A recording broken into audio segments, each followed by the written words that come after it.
अस्सलाम वालेकुम students, welcome to my YouTube channel. मैं हूं आपकी होस्ट महजबीन और आप देख रहे हैं मेरा चैनल टेक एकेडमी। आज हम सेकंड वीडियो में देखेंगे अपने वीक 8 को CS 636 फॉर्मल मेथड के जिसमें हम इंट्रोडक्शन स्टार्ट करेंगे, introduction to specification in VDMSL।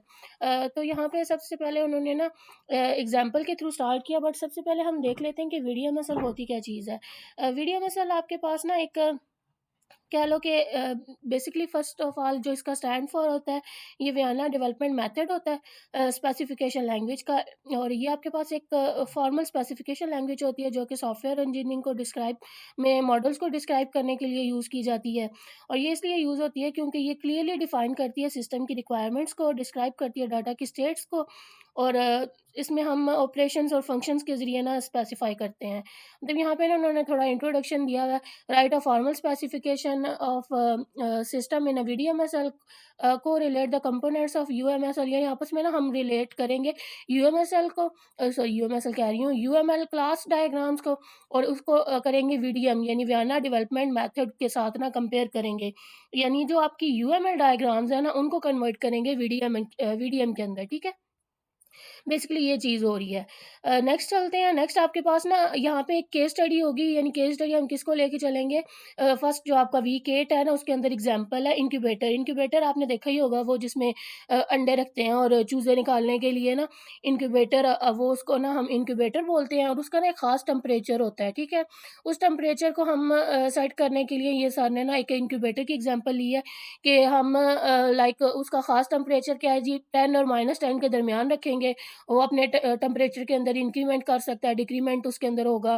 तो मतलब ये ना बस एक बेसिक छोटी-सी एग्ज़ाम्पल है, ठीक है। यहाँ पे क्या है, in a developing any software the first stage is the process involve analysis of the system and initial statement. यानी कोई भी जब हम लोग सिस्टम डेवलप कर रहे हैं तो सबसे पहला पार्ट क्या होता है हमारा, कि हमारे पास एक इनिशियल स्टेटमेंट गिवन हो, और हमारे पास एक कंप्लीट सिस्टम की ना एक पहले एक बाउंड्री गिवन हो कि हमने आखिर बनाना क्या है। उसके थ्रू ना हमारी बाउंड्रीज़ क्लियर होनी चाहिए, ठीक है? ये आपने अपने माइंड में रखना है। नेक्स्ट यहाँ से स्टार्ट हो रहा है इंक्यूबेटर की case study, the incubator case study, the hardware increment and decrement of a temperature incubator in response of instruction. जो-जो हम इसको इंस्ट्रक्शन दे रहे हैं, वो या तो अपने टेम्परेचर में इंक्रीज़ करेगा या डिक्रीज़ करेगा, इंक्रीमेंट करेगा, डिक्रीमेंट करेगा, और फिर हमें क्या बताएगा कि इस टाइम पे, इस स्टेट में मेरा टेम्परेचर क्या है, इतना है। तो वो क्या है, ये यहाँ पे गिवन है। Safety requirements dictate that the temperature of incubator must never be allowed to rise above. ये ना सर ने लिमिटेशंस बताई हैं, लाइक 10 डिग्री से अबव ना हो, और उसके बाद जो -10 डिग्री है उससे कम नहीं होना चाहिए, इंक्यूबेटर की जो आप एक केस स्टडी बना रहे हैं, ठीक है, उसके अंदर।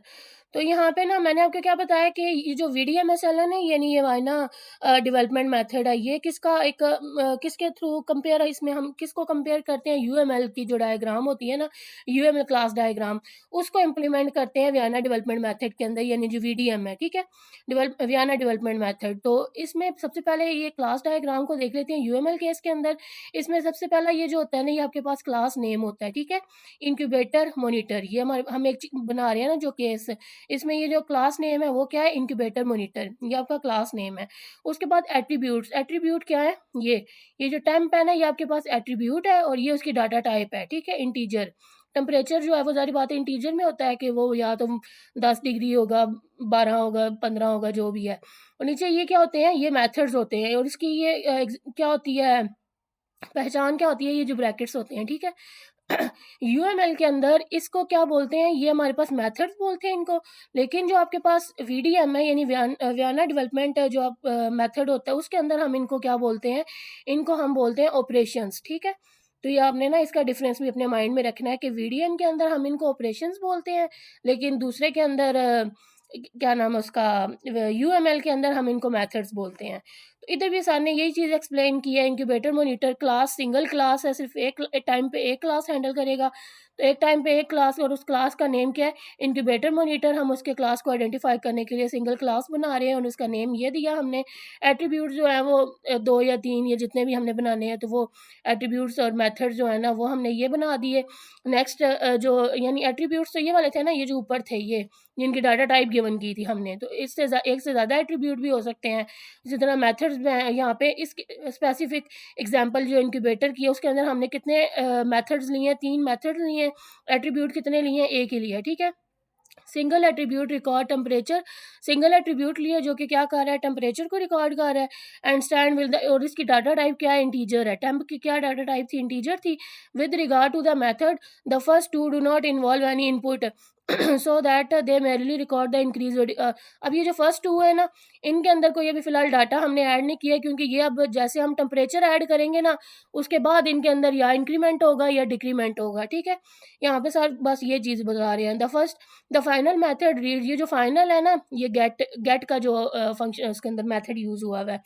गेट का मेथड क्या करेगा, the final method reads the value of temperature. ये फाइनल मेथड क्या करेगा, इंक्रीमेंट डिक्रीमेंट होने के बाद क्या करेगा, रीड करेगा टेम्परेचर को आउटपुट के लिए। ठीक है, ये आपने ना अपने माइंड में रख लेना आउटपुट। और इसकी भी क्या है जी, output of an integer, temperature की जो फाइनल आउटपुट होगी। अच्छा, ये नेक्स्ट है जी, specifying the state.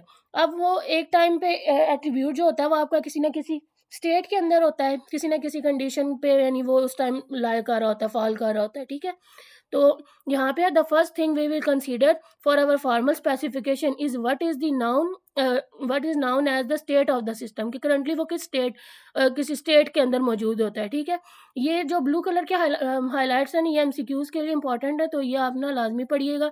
In VDMSL यानी Vienna development method specification language, the state refer to the permanent data that must be stored by the system. कि state क्या होती है, उसका परमानेंट डाटा जो कि सिस्टम ने स्टोर किया होता है, which can be accessed by the means of operation. मैंने आपको ऊपर क्या बताया कि ये चीज़ें जो होती हैं ना, ये वियना डेवलपमेंट मेथड्स के अंदर, इसको हम क्या कहते हैं, इनको हम ऑपरेशंस कहते हैं। और जो आपके पास UML की डायग्राम थी ना, UML के अंदर हम इसको क्या कहते थे, मेथड्स बोलते थे। ठीक है, बस इस चीज़ का फ़र्क है। और बाकी ये स्टेट जो है ये आपने देखना है लाजमी। वियना डेवलपमेंट मेथड्स इसके अंदर क्या है, VDMSL the state refer to, इधर था the dash refer to the permanent state. कौन सी चीज़ जो है परमानेंट स्टेट को शो करती है, उसकी स्टेट। ठीक है, okay, intrinsic type available in, कौन कौन सी ये डाटा टाइप्स जो है ना ये अवेलेबल होती हैं VDMSL के अंदर। तो इसकी ये डाटा टाइप्स है, ये इंपॉर्टेंट है for long questions and for short. वो दोनों में आपसे पूछ सकते हैं कि इनके डाटा टाइप्स बताएं। फर्स्ट है ये जी एन। एन क्या है जी, नेचुरल नंबर जिसके अंदर सिर्फ पॉजिटिव इंटीजर्स होते हैं, जीरो इंक्लूड नहीं होता। अगर N1 करें, N1 क्या है जी, सारे नेचुरल नंबर्स हैं लेकिन एक्सक्लूडिंग जीरो। इसके अंदर तो जीरो, सॉरी, इसके अंदर जीरो भी इंक्लूड होता है, 0 1 2। और इसमें क्या करेंगे, जीरो को निकाल देंगे, सिर्फ 1 से स्टार्ट करेंगे। इंक्लूडिंग जीरो, ये क्या है, ये इंक्लूड कर रहा है जीरो को, लेकिन ये क्या है, ये एक्सक्लूड कर रहा है, एक्सक्लूडिंग जीरो। इसमें हम जीरो ऐड नहीं करते। जो N1 है ना, ये किस चीज़ को शो करेगा, नेचुरल नंबर्स ही हैं बस, excluding zero. Then integers, integer क्या है, positive and negative whole numbers, यानी प्लस माइनस के साथ जब हम लिखते हैं ना, जैसे हम लिखते हैं +1 +2 -3 इसकी वैल्यू आई है, तो ये इंटीजर्स के अंदर आ जाते हैं। रियल नंबर्स कौन से होते हैं, positive negative numbers that can include factorial fractional part, उसमें फ्रैक्शंस भी आ जाता है। नेक्स्ट बूलियन, बूलियन के आपको पता होगा बूलियन कौन से होते हैं, जिसमें ट्रू फॉल्स वेरिएबल्स आते हैं। देन ट्रू फॉल्स या 0 1 जो है ना, वो भी कई केसेस में ना बूलियंस में ही आते हैं, लेकिन यहाँ पे सिर्फ उन्होंने दो कंडीशंस यानी दो वैल्यूज़, बूलियन यानी 2 वैल्यूज़ के साथ ना लॉजिक के साथ हम डील कर रहे होते हैं। आगे ये अल्फ़ा न्यूमेरिक, जिसमें अल्फ़ाबेट्स और नंबर्स दोनों आ जाते हैं, अल्फ़ा न्यूमेरिक कैरेक्टर्स। ठीक है, अब ये नेक्स्ट यहाँ से स्टार्ट हो रहा है, specifying the state of incubator monitor. अब इसके अंदर ना मैंने आपको क्या बताया था कि ये जो वियना डेवलपमेंट मेथड है ना, इसमें हम UML की डायग्राम को इम्प्लीमेंट करते हैं एज अ VDMSL। ठीक है, इसमें फर्स्ट ऑफ ऑल हम क्या करते हैं, फर्स्ट स्टेप में हम टेम्परेचर ले रहे हैं, टेम्परेचर। इसमें तो हम यहाँ पे एट्रीब्यूट यूज़ करें टेम्परेचर का डायरेक्ट, यानी क्लास डिफाइन किया, क्लास के बाद हमने टेम्परेचर का एट्रीब्यूट लिया और उसकी डाटा टाइप बता दी है। लेकिन इसके अंदर हम कैसे लेंगे, जो VDMSL है उसके अंदर हम क्या बताएंगे, उसकी स्टेट बताएंगे, स्टेट इंक्यूबेटर मॉनिटर ऑफ की, उस टाइम वो क्या हम स्टेट क्या है उसकी, state incubator monitor of. Then यहाँ पे हमने क्या किया, उससे टेम्परेचर लिया, टेम्परेचर की डाटा टाइप क्या डिफाइन किया, जी यानी इंटीजर, यानी टेम्परेचर माइनस में भी हो सकता है, टेम्परेचर प्लस के अंदर भी यानी पॉजिटिव में भी हो सकता है, और नेगेटिव भी टेम्परेचर हो सकता है हमारा, -10 -2 या जो भी है। तो बाद उसको एंड कर दिया, यानी यहाँ पे हमने क्या किया, उसके एट्रीब्यूट्स डिफाइन किए हैं। नेक्स्ट स्टेट पे चलते हैं। नेक्स्ट ये रहा स्पेसिफाइंग द ऑपरेशंस। ऑपरेशंस कौन कौन से परफॉर्म हो रहे हैं जी। यहाँ पे है कि we need to specify a number of operation that a system should be able to perform. हमने जो नंबर ऑफ ऑपरेशंस हैं वो भी हमने डिफाइन करने होते हैं कि सिस्टम कौन कौन से ऑपरेशंस परफॉर्म कर सकता है। In VDM we tend to use the word operations. ये मैंने आपको ऊपर बता दिया कि वीडीएम के अंदर हम लोग ऑपरेशन का वर्ड यूज करते हैं, लेकिन ये जो हमारे पास यूएल है यानी मोस्टली ऑब्जेक्ट ओरिएंटेड टेक्स्ट जो है उसके अंदर हम क्या चीज़ यूज करते हैं, क्लास डायग्राम के अंदर हम उसको मेथड्स बोलते हैं। यानी सिंपल सी बात है, वीडीएम के अंदर उसको ऑपरेशंस बोलेंगे। ये एमसीक्यूज के लिए कर लीजिएगा कि वीडीएम के अंदर हम उसको ऑपरेशंस बोलते हैं, और जो हमारे पास यूएमएल या ऊप है यानी ऑब्जेक्ट ओरिएंटेड टेक्स्ट है उसके अंदर हम इसको मेथड्स बोलते हैं। Operations by definition access the state in some way. इधर जो ऑपरेशंस है वो किसके थ्रू हम स्टेट को वो एक्सेस करते हैं, by reading, writing the data, और बोथ। या तो रीडिंग करते हैं, रीडिंग राइटिंग, या फिर दोनों तरीकों से ना उन ऑपरेशंस को हम एक्सेस कर सकते हैं। आगे ऑपरेशंस इन वीडीएमएसएल। अब वीडीएमएसएल में कोई भी अगर ऑपरेशन जो भी परफॉर्म हो रहा होता है, इंक्रीमेंट करेंगे, डिक्रीमेंट करेंगे या गेट करेंगे, उसमें हर ऑपरेशन के ऊपर ये 4 सेक्शन होंगे, ठीक है। हर ये नहीं कि सिर्फ कोई एक ऑपरेशन है उसके ऊपर या ये 4 कोई हम परफॉर्म करते हैं, नहीं। जितने ऑपरेशन हमने परफॉर्म करने हैं ना, अगर हमने इंक्रीमेंट करना है, इंक्रीमेंट के भी 4 लगेंगे। अगर हमने डिक्रीमेंट करना है, इसके भी 4 सेक्शन होंगे। अगर हमने गेट करना है, इसके भी 4 सेक्शन होंगे। यानी जो भी हमने ऑपरेशन परफॉर्म करना है उसके अंदर कौन से 4 सेक्शन होते हैं हमेशा हर ऑपरेशन के। या आपने ना फॉर लॉन्ग शॉर्ट क्वेश्चंस पढ़ लेना कौन कौन से। सबसे पहला उसका ऑपरेशन हेडर होता है, एक मतलब हेडिंग कह लो, हेडिंग होती है। फिर उसके बाद एक्सटर्नल क्लास होती है एक। एक्सटर्नल के बाद प्री कंडीशन होती है, और पोस्ट कंडीशन होती है आपके पास। यहाँ पे देखते हैं नेक्स्ट ये। अब यहाँ पे इन्होंने यही चीज़ की, यहाँ पे ना हम बस इन चारों के ऊपर ना बारी-बारी, ये नहीं कि सिर्फ़ एक की सीध में एक, इस तरह नहीं, इन चारों के ऊपर बारी-बारी ये सारा कुछ अप्लाई होना है। चारों पे ये चारों कंडीशंस ना, तीनों पे सॉरी, ये चारों कंडीशंस फुलफिल करनी है हमने। फर्स्ट देखते हैं, फर्स्ट ना अभी उन्होंने इंक्रीमेंट के ऑपरेशन के ऊपर इन्होंने ये चारों कंडीशन लगाई हैं। कैसे लगाई हैं? ये आपको शो हो रही होंगी, मैंने इसके सामने ना लिख भी दिया है, ये देखें। अब 1 मिनट।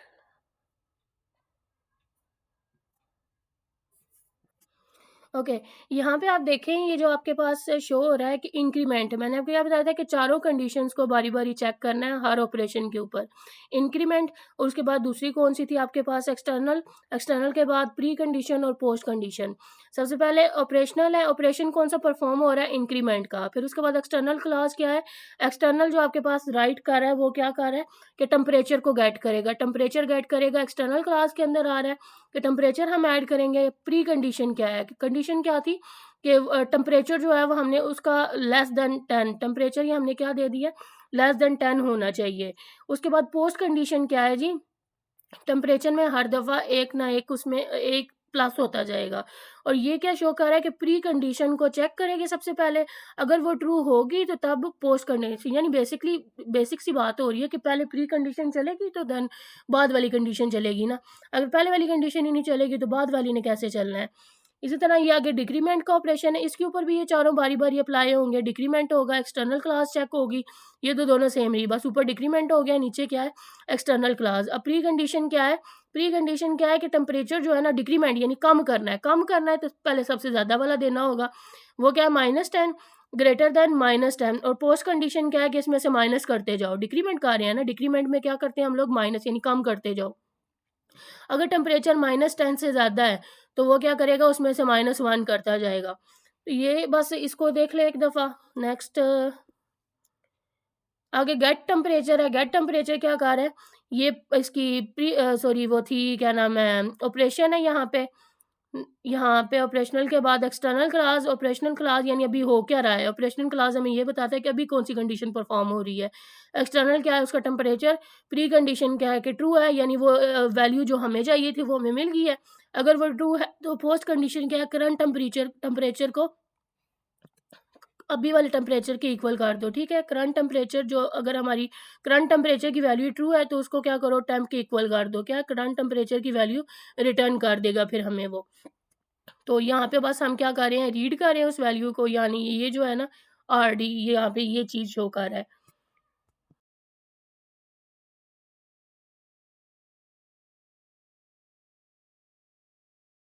ओके, नेक्स्ट टॉपिक आपके पास डिक्लेयरिंग कॉन्स्टेंट्स। डिक्लेयरिंग कॉन्स्टेंट्स क्या होता है कि वीडीएमएसएल यानी जो वियना डेवलपमेंट मेथड है, इसके अंदर हम कॉन्स्टेंट को भी डिक्लेयर कर सकते हैं।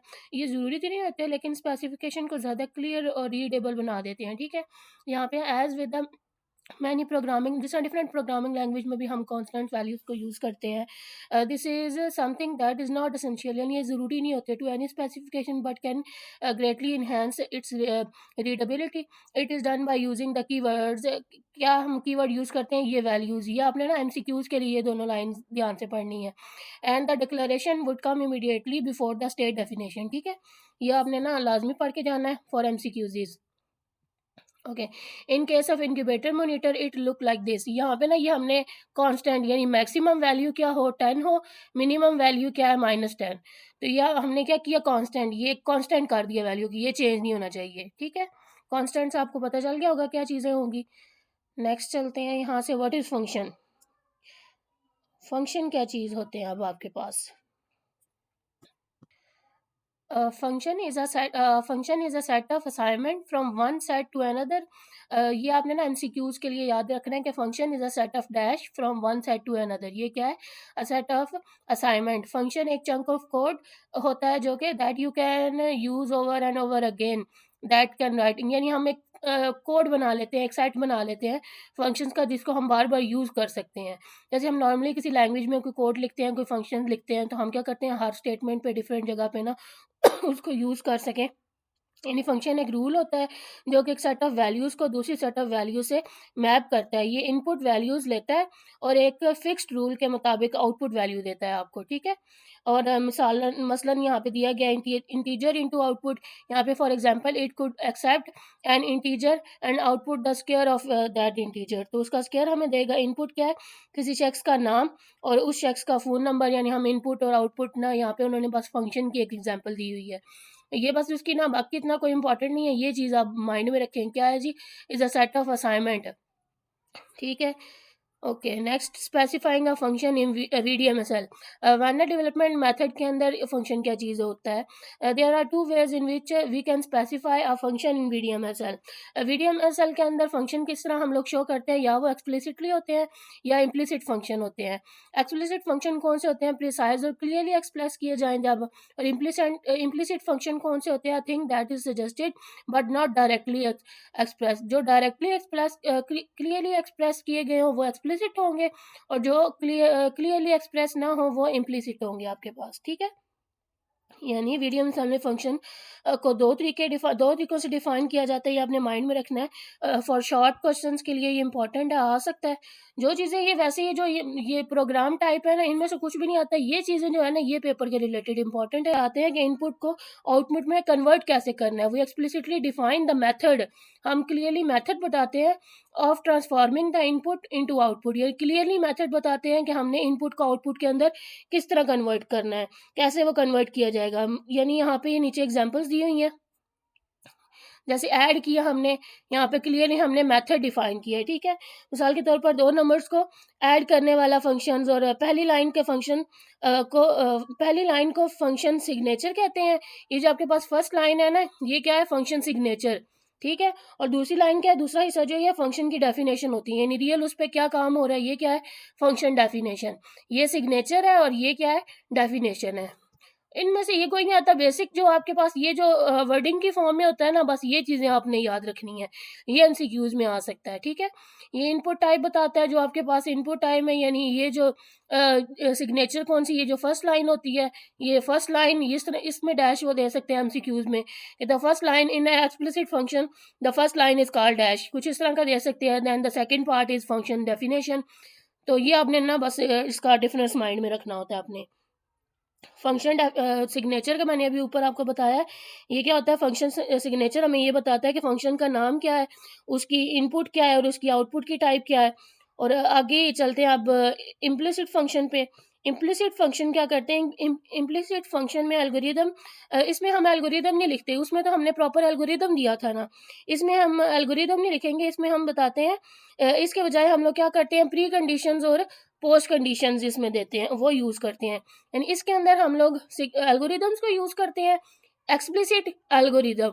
ये आपने माइंड में रखना है। एक्सप्लिसिट का जहाँ पे जिक्र हो रहा है उसमें हम क्या करते हैं, एल्गोरिदम डिफाइन करते हैं कि कैसे हमारा ना इनपुट है वो आउटपुट के अंदर कन्वर्ट हो रही है। लेकिन ये जो इम्प्लिसिट फंक्शन है इसमें हम बताते हैं कि इसकी प्री कंडीशन क्या थी और इसकी पोस्ट कंडीशन क्या है। यानी फंक्शन स्टेट वेरिएबल को एक्सेस नहीं करती जो कि ऑपरेशन परफॉर्म कर रहे होते हैं। इस मेथड ये जो in this method we use pre condition and post conditions in the same way as described for operations. A function of course does not access the state of variable. तो यहाँ पे ना उन्होंने ऐड की example दिया कि इसकी pre condition क्या है, पोस्ट कंडीशन क्या है। तो ये आप ना इसका डिफरेंस माइंड में लाजमी रखिएगा, ठीक है। नेक्स्ट है specifying a state of invariant. अच्छा, स्टेट ऑफ इनवेरिएंट के लिए क्या आपको बता रहे हैं इधर, you have been seen many in VDM SL there is a mechanism by which we can incorporate such a restriction to the specification of state. This mechanism involve the specifying function such as state invariant. अच्छा, basic यहाँ पे वो ये चीज़ बता रहे हैं आपको कि सिस्टम की रिक्वायरमेंट्स ये है कि इनके जैसे हमारे पास एक सिस्टम की रिक्वायरमेंट गिवन थी, ठीक है। ये -10 और कि उसका जो टेम्परेचर है वो -10 डिग्री से लेकर +10 डिग्री के दरमियान रहना है। VDMSL के इस रूल को स्टेट इन्वेरिएंट के ज़रिए इन्फोर्स करेंगे हम लोग। यानी रूल इन्फोर्समेंट के लिए जब हम यूज़ करेंगे ना उसको हम लोग क्या कहेंगे, स्टेट इन्वेरिएंट। VDMSL में इस रूल को स्टेट इन्वेरिएंट के ज़रिए इन्फोर्स किया जाता है। स्टेट इन्वेरिएंट एक ग्लोबल रूल होता है। यानी ये आपने ना माइंड में रखना, ये क्या है, स्टेट इन्वेरिएंट एक ग्लोबल रूल। ये आपने ना MCQs के लिए देख लेना है ये चीज़, तो ये आपको अपने माइंड में रखनी है, ठीक है। By specifying such function we can creating global constraints rather than just local constraints. यानी ये ग्लोबल पे बेस कर है, ये ग्लोबल कॉन्स्टेंट्स है रादर देन ये लोकल नहीं ग्लोबल है। बस उन्होंने ना ये यहाँ पे डिफरेंस बताया है। फंक्शंस को 2 पार्ट्स में डिवाइड किया जाता है, स्पेसिफाई किया जाता है फंक्शन सिग्नेचर और डेफिनेशन। ये हमने ऊपर पढ़ा है, आगे भी। The invariant function use the keyword IV। ये MCQs ना उसमें आया हुआ था फाइनल टर्म में भी। इन्वेरिएंट फंक्शन को हम कैसे शो करते हैं, इन्वेरिएंट फंक्शन के लिए IV का कीवर्ड यूज करते हैं, INV यानी इन्वेरिएंट। तो pre conditions, local constants, pre condition सिर्फ एक ऑपरेशन तक लिमिटेड होता है और इन्वेरिएंट पूरे सिस्टम पर अप्लाई होता है। यानी जो ऊपर हम लोग लोकल्स की बात कर रहे थे ना, लोकल कॉन्स्टेंट्स क्या था कि सिर्फ प्री कंडीशन में सिर्फ ऑपरेशन सिर्फ एक ऑपरेशन तक लिमिटेड होगा, लोकल है।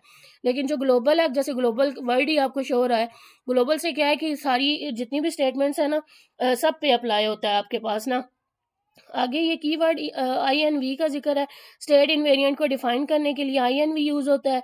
इन्वेरिएंट फंक्शन का जो सिग्नेचर है, in previous topic we studied, ये वाला जो सिग्नेचर को वो डिफाइन कर रहे हैं जहाँ पे स्टेट जो है को इनपुट, स्टेट आपके पास इनपुट लेती है, ये जो चीज़ इन्वेरिएंट स्टेट आप हम उसको कोई ना कोई इनपुट देंगे ट्रू या फॉल्स, देन उसकी रिजल्ट की बेस पे आपको क्या करेगी, ट्रू या फॉल्स की फॉर्म में रिटर्न करेगी। अगर रिजल्ट ट्रू हो तो स्टेट वैलिड होती है आपके पास, ठीक है।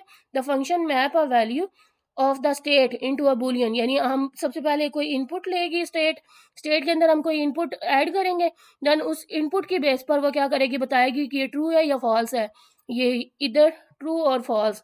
उसकी बेस पे हम देखते हैं कि ये जो स्टेटमेंट है ये क्या है, स्टेट वैलिड स्टेट है या नहीं है। तो ये बस इसमें ना बेसिक बात हो रही है। स्टेट वेरिएबल के थ्रू हम क्या करते हैं, specify such function. We are saying that the state variable must be such that the result of function is true. Okay, for the incubator monitor, आगे ये फिर से इंक्यूबेटर आ गया। इंक्यूबेटर मॉनिटर में इन्वेरिएंट ये इंश्योर करता है कि टेम्परेचर जो है वो -10 डिग्री से कम ना हो और टेम्परेचर जो है वो +10 से ज़्यादा ना हो। बस यहाँ पे उन्होंने ना मिन और मैक्स की यहाँ पे हमने वैल्यू दे दी है। इंक्यूबेटर मॉनिटर में इन्वेरिएंट क्या कर रहा है, डिफाइन कर रहा है टेम्परेचर की जो रेंजेस हैं कि वो इतने से ज़्यादा नहीं होना चाहिए। This expression is itself a function is known as make function. ये ना उसके लिए शॉर्ट क्वेश्चन के लिए और MCQs के लिए देख लीजिएगा कि ये जो statement after the keyword INV, यानी ये हमने ना इन्वेरिएंट लगा दिया, ठीक है। Invariant we have the expression MK incubator which effectively is the input to invariant function. This expression is itself a function. ये वो आपको चीज़ बता रहे हैं। देन उसके बाद नेक्स्ट चलते हैं। Invariant gives the opportunity to think about the idea of mathematical proof and integrity checking in a connection with the software development. Importance वो यहाँ पे थोड़ी बता रहे हैं कि क्या इन्वेरिएंट जो है वो किस चीज़ में मदद करता है, मैथमेटिकल प्रूफ में, सिस्टम की इंटेग्रिटी चेक करने में और सिस्टम को करेक्ट बनाने में ना वो आपकी मदद करता है। ये थोड़ी सारी ना उसकी इम्पोर्टेंस गिवन है, तो ये भी आप एमसीक्यूज़ के लिए पढ़ लीजिएगा। एमसीक्यूज़ में ये चीज़ आ सकती है कि invariant dash gives us opportunity to think about the idea of mathematical proof, integrity checking and in connection with software development। या वो दूसरे तरीके से भी शॉर्ट क्वेश्चन बना के भी पूछ सकते हैं कि इसमें कौन कौन सी वो आपको ना किन चीज़ों में हेल्प करता है।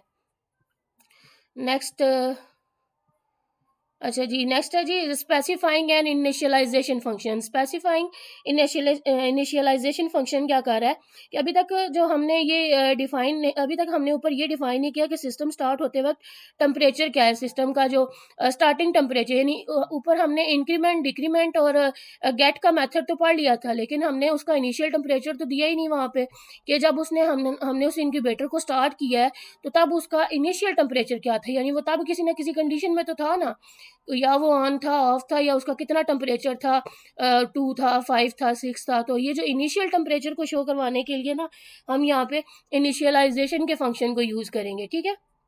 इनिशियलाइजेशन के फंक्शन को हम लोग किसके थ्रू शो करते हैं यहाँ पे, आई एन टी। ये जो जैसे हमने इन्वेरिएंट के लिए आई एन वी यूज़ किया था, इसी तरह इनिशियलाइजेशन के लिए I N I T use करेंगे। ये एमसीक्यूज़ के लिए ये चीज़ें इंपॉर्टेंट है, इनको लाजमी करिएगा। बाकी ये जो वो कोड टाइप के हैं उस तरह वाले में से कुछ नहीं आता, लेकिन इस तरह वाले में से ना एमसीक्यूज़ में आ सकता है, तो ये लाजमी पढ़ें आप लोग, इनको इग्नोर ना करें। इस प्रॉब्लम को इनिशियलाइजेशन फंक्शन से हम लोग सॉल्व करते हैं कि वो अगर जहाँ पे हमने ना इनिशियलाइजेशन नहीं की हुई उससे सॉल्व करते हैं। ये सिस्टम की स्टार्टिंग स्टेट को डिफाइन करता है, यानी इनिशियल स्टेट क्या होती है, स्टार्टिंग स्टेज। तो ये आपको बस यहाँ पे डिफाइन कर रहे हैं। नेक्स्ट ये चीज़ पढ़ लें, यहाँ पे उन्होंने बताया कि ये क्या है, initialization I N I T, then delta is defined as, ये यहाँ पे ना उन्होंने प्लेसमेंट ऑफ इनिशियलाइजेशन फंक्शन की एग्जांपल दिए कि कैसे हमने इसको यूज़ किया है। ऊपर हमने एम के अबाउट भी पढ़ा था। Its temperature is adjust until a steady 5 degree Celsius, कि इसका जो इनिशियल टेम्परेचर है वो कितना हमने दे दिया है, 5 डिग्री सेल्सियस तक। इनमें से कुछ नहीं आता, बस ये आपके ना एक पढ़ने के लिए। It is very important to note that the initial function as with the operation must be preserve the invariant. Initial function को इनवेरिएंट के बाद लिखा जाता है हमेशा, जो आपने इनवेरिएंट देना है ना उसके बाद आपने यूज़ करना है। ओके, नेक्स्ट ये आगे, हाँ यहाँ से ना ये अब वीक 9 स्टार्ट हो रहा है, तो यहाँ तक ये आपका वीक 8 था। मैं मानती हूँ ये थोड़े अजीब से टॉपिक्स हैं, लेकिन ये सिर्फ एमसीक्यूज़ के लिए और शॉर्ट क्वेश्चन भी इनमें से इस तरह वालों में से कुछ भी नहीं आता, ठीक है।